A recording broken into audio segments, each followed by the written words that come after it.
તો અમદાવાદમાં પ્લેન ક્રેશની દુર્ઘટના બાદ શોકનો માહોલ છે। સિવિલ હોસ્પિટલની એમ્બ્યુલન્સમાં કામ કરતા ડ્રાઈવર વિક્રમ દેસાઈએ ઝી 24 કલાક સાથે વાતચીત કરી। કહ્યું કે મેં ક્યારેય આટલી લાશો નથી જોઈ। સ્થળ પર પહોંચ્યા તે સમયે અંદર જવાની સ્થિતિ જ નહોતી। ફાયર વિભાગે દિવાલ તોડી અંદર જવાનો રસ્તો બનાવ્યો। મૃતદેહોમાં પ્રેગ્નેન્ટ મહિલાનો પણ સમાવેશ હતો। 5 થી 7 વર્ષના બાળકો પણ હતા।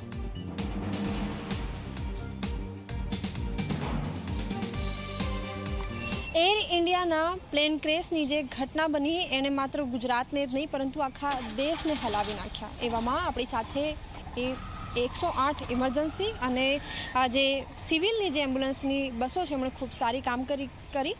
જે તબીબો છે એવો પણ સતત જાગ્યા અને પરિશ્રમ કર્યું। એવામાં આ સ્ટાફનો જે અનુભવ છે એ કેવો રહ્યો એમની સાથે વાતચીત કરીશું, એમને પૂછીશું।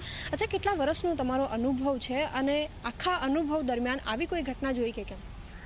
મેડમ, મારો 16 વર્ષનો અનુભવ છે અને મારી 16 વર્ષની ડ્યુટી દરમિયાન મેં આવો કોઈ દિવસ અનુભવ કરેલો નથી। આ ફર્સ્ટ ટાઈમ અનુભવ છે। જેવો આ બનાવ બન્યો ત્યારે આરએમઓ સાહેબની સૂચના મળી કે જેટલી ગાડીઓ આપણી સ્પોટ ઉપર હોય દરેક ગાડીઓ આઈજીપી કમ્પાઉન્ડમાં રવાના કરી દો। ત્યારબાદ અમે તમામ ડ્રાઈવર જે ઓન ડ્યુટી હતા બધા ત્યાં જવા રવાના થઈ ગયા। ત્યાં જઈને અમે જોયું કે 108 ફાયર બ્રિગેડ બધું આવેલું છે સ્પોટ ઉપર અને ત્યાંની સ્થિતિ એટલી ગંભીર હતી કે અંદર જવાનો કોઈ રસ્તો હતો નહીં, કોઈ સ્ટોક હતો નહીં।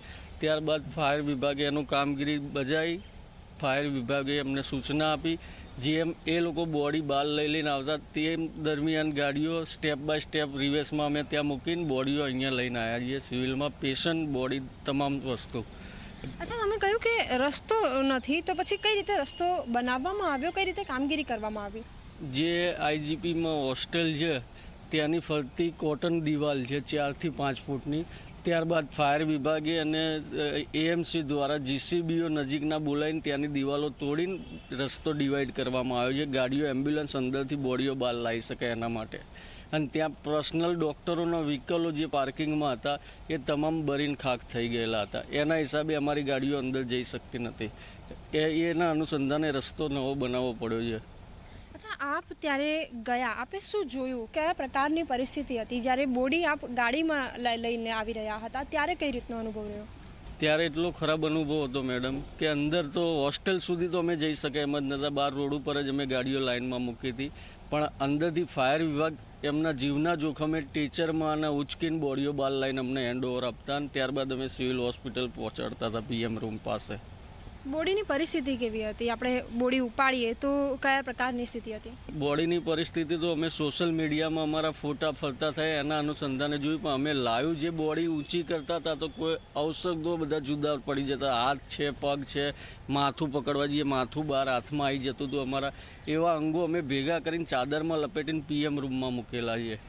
આવી કેટલી લાશો જોઈશું? એમાં બાળકો પણ હતા? હા, બાળકો બી હતા। જે બાળક તો અમુક તો એવા હતા કે આપણે પોતે કલ્પના ના કરીએ કે આ ડેડ બોડી છે, કેમ કે માથું ગણો કે પગ ગણો કે ધડ ગણો બધું એક જ થઈ ગયેલું, ચોંટી ગયેલું હતું અને 5 થી 7 વર્ષના બાળકો હતા આની અંદર। શું આમાં કોઈ પ્રેગ્નન્ટ લેડી પણ હતી? હા, 7-8 મહિનાની લેડીઝ હતી પ્રેગ્નન્ટ।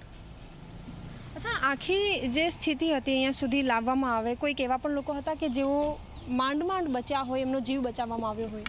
હા, એવા ગંભીર પરિસ્થિતિના જે 60% 50% ડેમેજ થયેલા માણસો બી હતા। એ ટ્રોમા સેન્ટરમાં શિફ્ટ કર્યા હતા, ત્યારબાદ ત્યાંથી આઈસીયુમાં વગેરે વોર્ડમાં શિફ્ટ કરવામાં આવેલા છે એમને।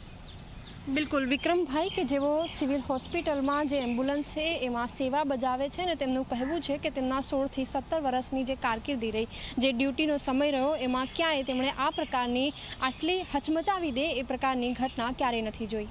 કેમેરામેન તુષાર શાહ સાથે સપના શર્મા, ઝી 24 કલાક, અમદાવાદ।